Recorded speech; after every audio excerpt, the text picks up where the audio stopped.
Hace 10 años tuve la oportunidad de formar parte del primer programa de La Gran Aventura. Por la caja llegué a conocer a Dios. Fue por mi interés propio que quise conocer más de Dios, asistiendo a los cursos que enseñaban sobre la Gran Aventura. El mensaje que más se quedó profundo fue el de la crucifixión. Jesús había muerto por nuestros pecados. Fue la primera vez que leo un libro en el cual el héroe muere por el villano. Ayer fue un gran día para mí. Me sentí alegre de haber entregado diplomas, ver a niños que están en el programa La Gran Aventura. Los niños parecían de mi misma edad, la verdad. Me sentí tan alegre de haberlos graduado, darles el Nuevo Testamento para que así logren ser alguien que sirve para Dios.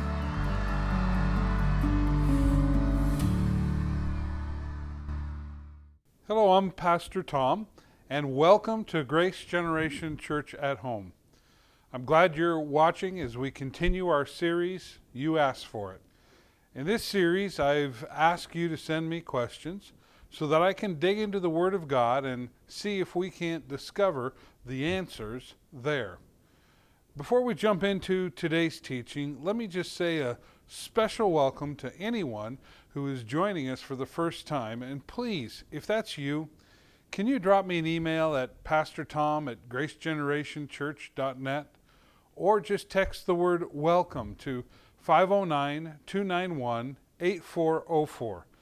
I'll get your information and respond to you so that we can get a little better acquainted. So last week we looked at the question, what happens when I die? We learned that we don't have to wonder about what happens to us. As believers, we are either in our body or we're with the Lord. No in-between time, one place or the other. This week we're looking at a related question, and it's this. I've been told that our loved ones who have died and gone to heaven can see what's going on earth. I've also been told we are in glory, and if that's true, why would they want to see what's going on here? In other words, what's going on in heaven? I think that's a great question. I mean, when people go to heaven, do they just sit around and watch what's happening here on earth? Do they even remember us? What does a day in heaven look like?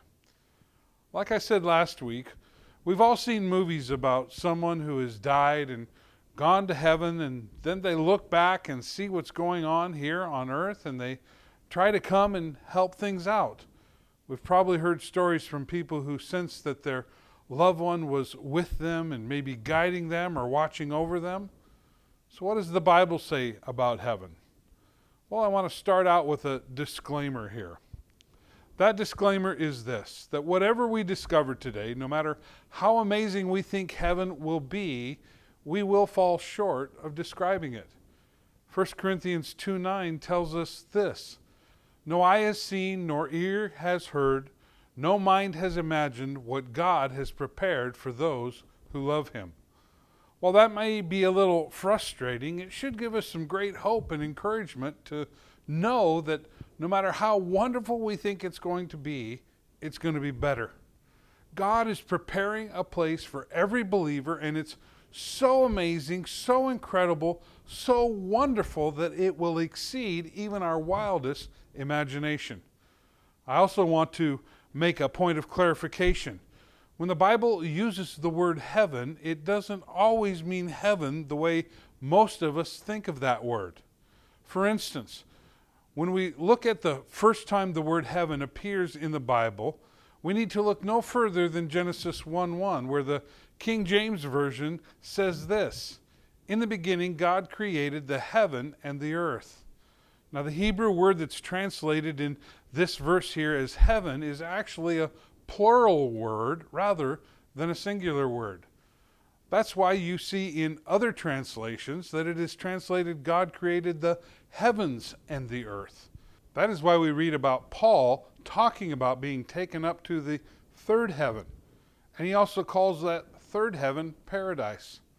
This is the heaven most of us think of when we think of heaven. And that's the heaven we will be looking at today, the third heaven. Now, When I talk about this, one of the first questions that comes up is, well, if that's the third heaven, what are the other two heavens? So let me very quickly explain the other two heavens. We read in Genesis 1:14 and 18, then God said, let lights appear in the sky. This is the same word that's translated as heaven in the first verse of Genesis. To separate the day from the night, let them be signs to mark the seasons, days, and years. Let these lights in the sky shine down on the earth. And that is what happened. God made two great lights, the larger one to govern the day and the smaller one to govern the night. He also made the stars. God set these lights in the sky to light the earth, to govern the day and night, and to separate the light from the darkness. And God saw that it was good. So we see that one of these other heavens is what we would call space, or the galaxy, or the universe. This would be the second heaven. This is where the sun and moon and stars and other planets are. It's what we might call outer space. Then we read in verse 20, then God said, let the waters swarm with fish and other life. Let the skies be filled with birds of every kind. Now the word translated skies is the same word that is translated as heavens in Genesis 1:1. It's obviously talking here about the atmosphere, the sky that we see above us where birds soar, the air that we breathe, the clouds that we see that are floating by. This is the first heaven, or what we would call the sky. So when someone asks the question about their loved one being in heaven, they are talking about them being in the third heaven, the place, and it is a place, where the supernatural spirits live and work. Now there is one more heaven that is talked about in the Bible, and we read about it in Revelation. This is the new heaven and the new earth that comes to replace what we have now. But it is not until after the 1,000-year reign of Christ, or what is commonly referred to as the millennial reign of Christ. John refers to this new heaven in Revelation 21:1. And it's after seeing the first heaven and earth pass away and the new heaven and earth replace it, that John sees the new Jerusalem descend from the heavenly realm, and John hears these words from the thunderous voice from the throne. Verses 3 and 4. Look, God's tabernacle is with human beings, and from now on he will tabernacle with them as their God. Now God himself will have his home with them. God with them will be their God. He will wipe away every tear from their eyes and eliminate death entirely. No one will mourn or weep any longer. The pain of wounds will no longer exist, for the old order has ceased. So as far as we know from Scripture, this is our destination. God will make this new heaven and new earth, and it appears that the two will overlap. They will exist together because God will tabernacle or live with humans. In other words, the new earth will be like Eden. In fact, it will be better than Eden, and man will live and inhabit the same realm that God does. Okay, now before we get to answering the question, I want to talk about something else. I wonder how many people have heard that time doesn't exist in heaven. I remember singing an old hymn when I was growing up, and while I can't remember most of the words, I remember singing the phrase, "And time will be no more."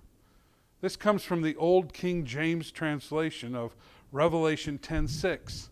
And swear by him that liveth forever and ever, who created heaven and the things that therein are, and the earth and the things therein, and the sea and the things which are therein, that there should be time no longer. This is really a mistranslation in the Authorized King James Version. If you look at any of the more modern translations, or even the most recent King James Version Bibles published today, you will find the correct translation. Listen to the New King James Version. And swore by him who lives forever and ever, who created heaven and the things that are in it, the earth and the things that are in it, and the sea and the things that are in it, and there should be delay no longer. Now, there is a big difference between there should be time no longer and there should be delay no longer. The first abolishes a need for a watch. The second demands it. The first says time means nothing, and the second says the time is now.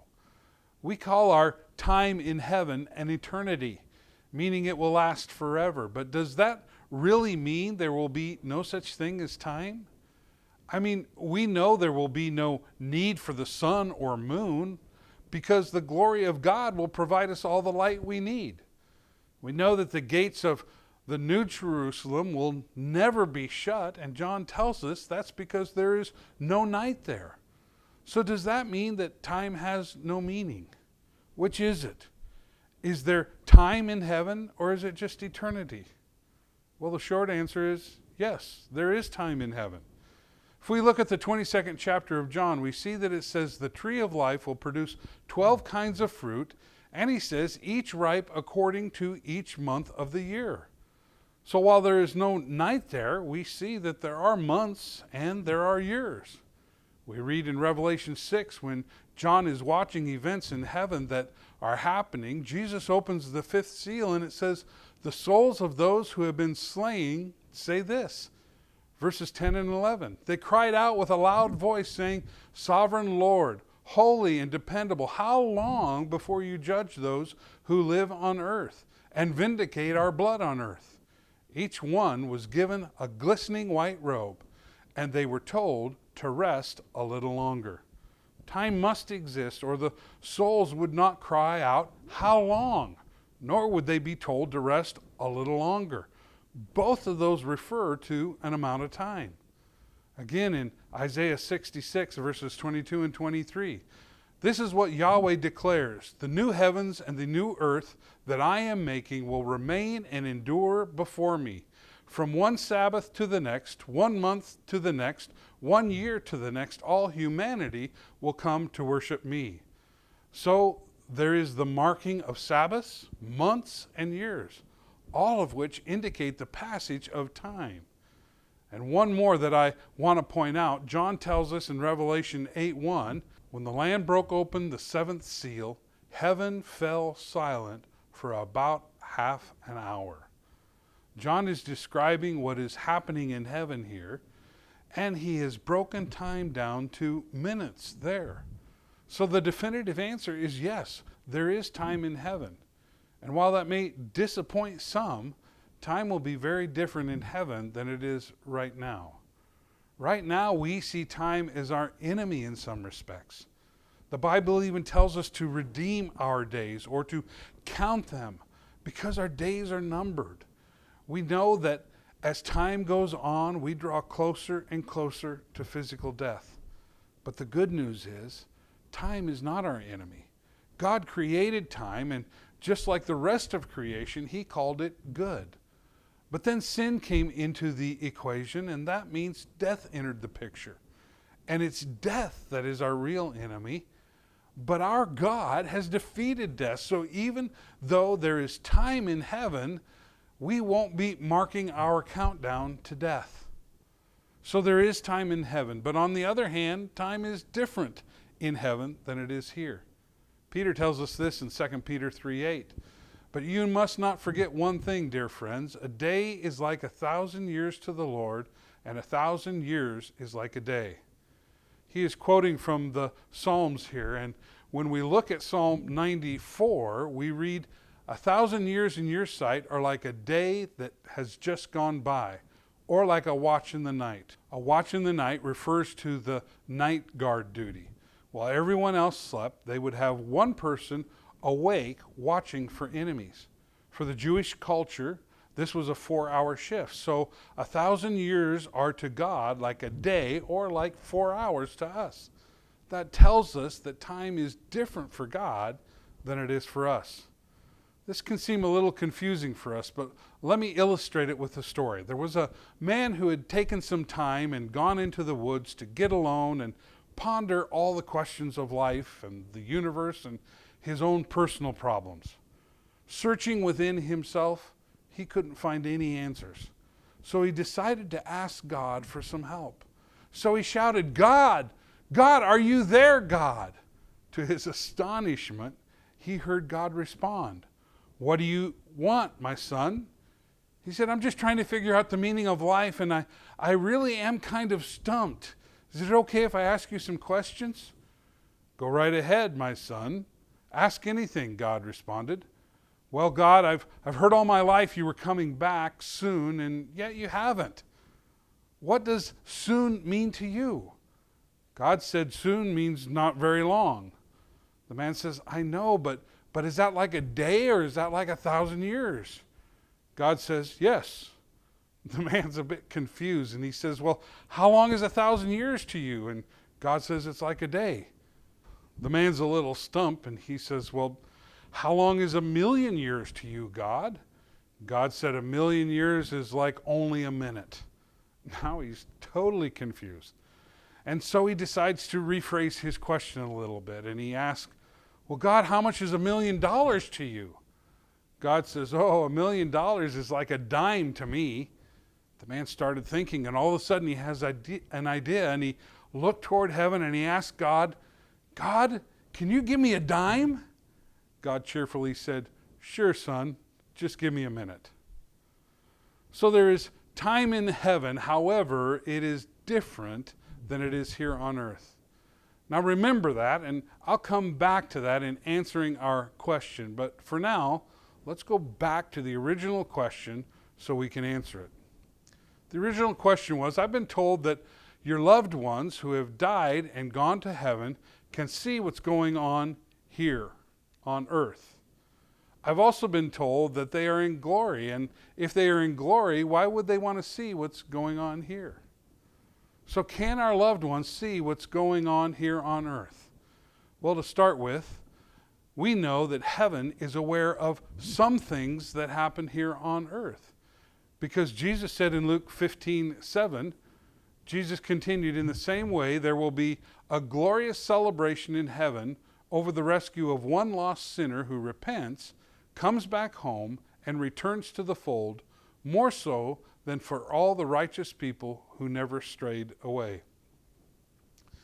Now, we aren't told who is rejoicing here, but it doesn't say that it's only the angels, so we might assume that it would be all of heaven, including our loved ones.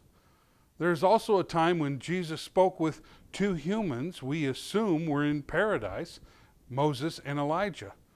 3 of the disciples witnessed this meeting, and we read about it in Luke 9:30 and 31.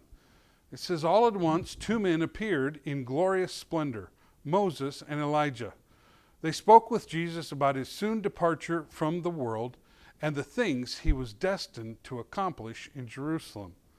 So here we see that 2 humans, Moses and Elijah, they've long since left this earth, and now they're discussing with Jesus what's going on earth.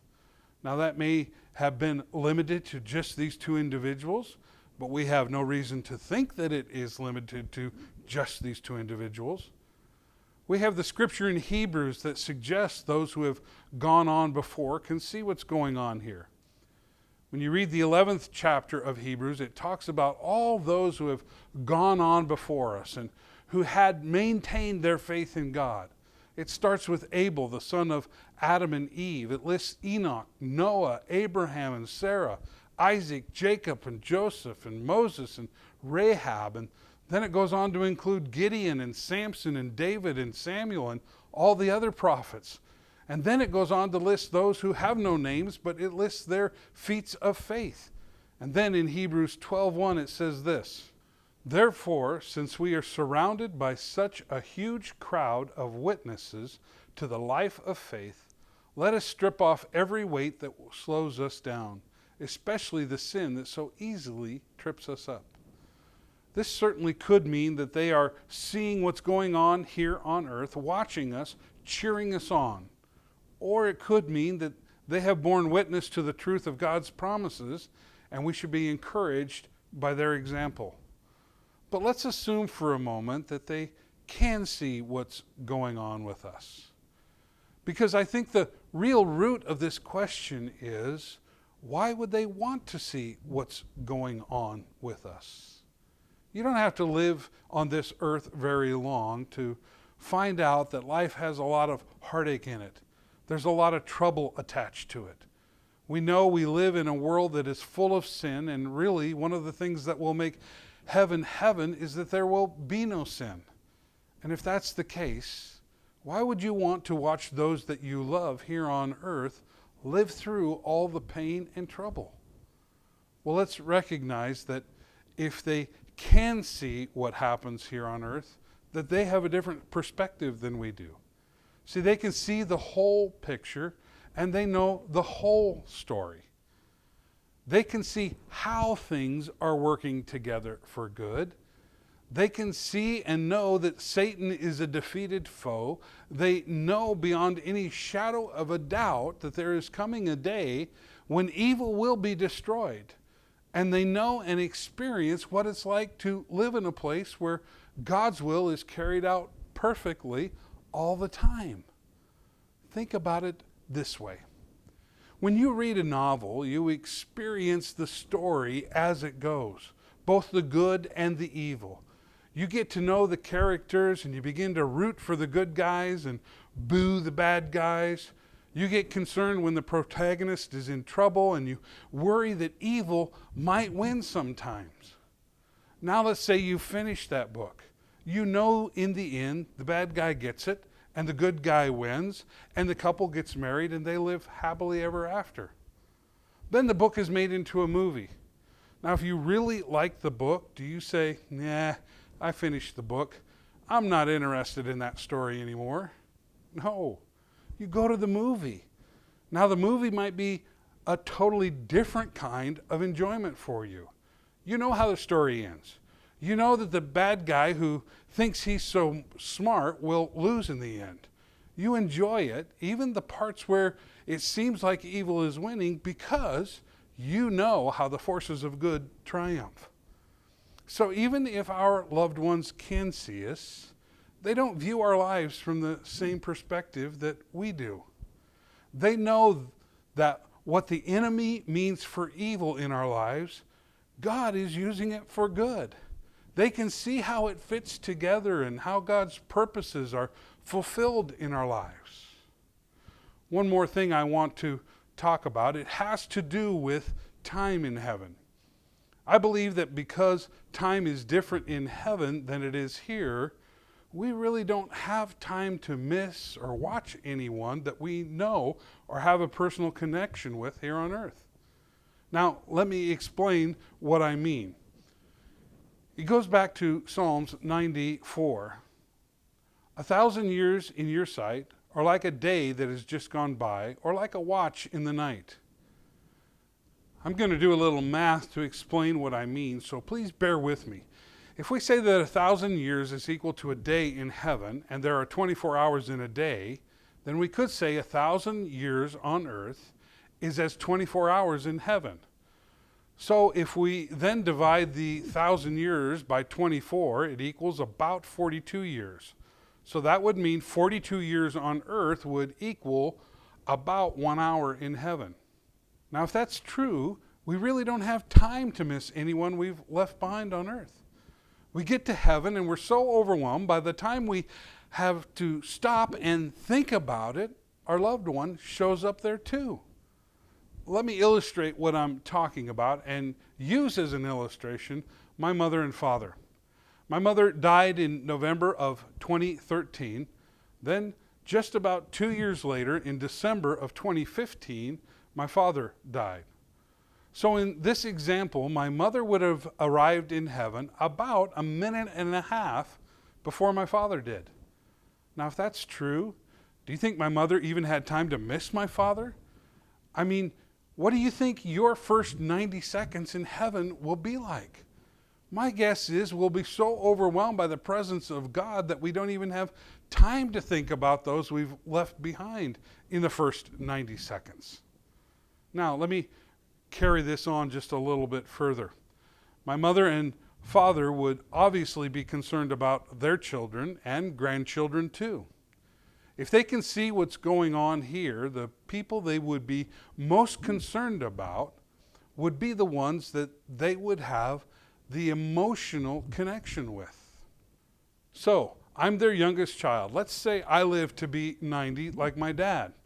And then their youngest great-grandchild, my granddaughter, who actually wasn't even born before they died, Addie, let's say she lives to be 90. That would mean that I would be going to heaven in 2050 or 35 years after my father. And Addie would arrive there in 2107 or 92 years after my father. That would mean my mother arrived, then 90 seconds later, my father arrived. Then 50 minutes later, I arrived. Then about 80 minutes later, Addie would have arrived.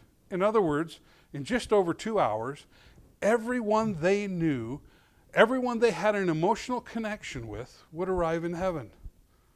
Then if you were to turn and see what was happening on earth, it would be very much like reading that novel with characters rather than people you know.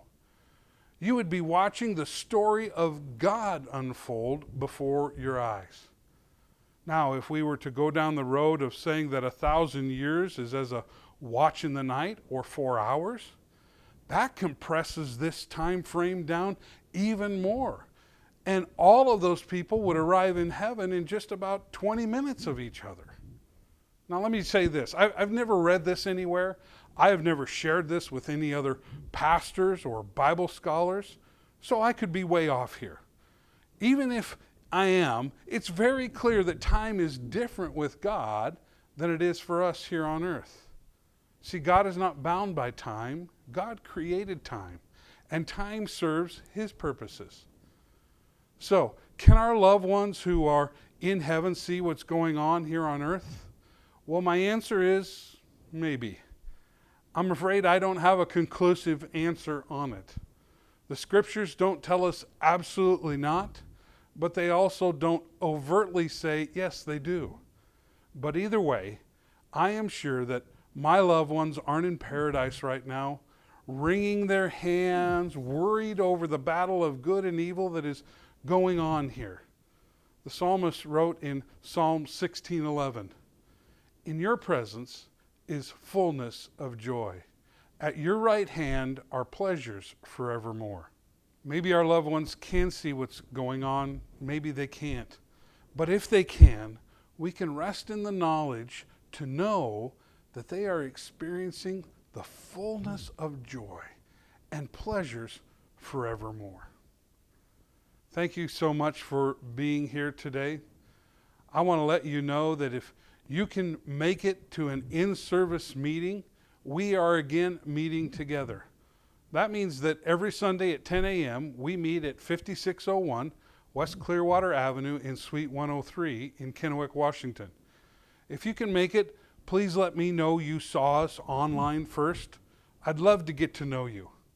If you have any questions about heaven or anything else that we talked about today, please email me at pastortom@gracegenerationchurch.net or simply text the word MORE to 509-291-8404. I hope you enjoyed learning a little bit more about heaven as much as I enjoyed talking about it. It's where every believer will one day call home, and I'm anxious for that to become a reality. Thanks again, and we will see you again next week.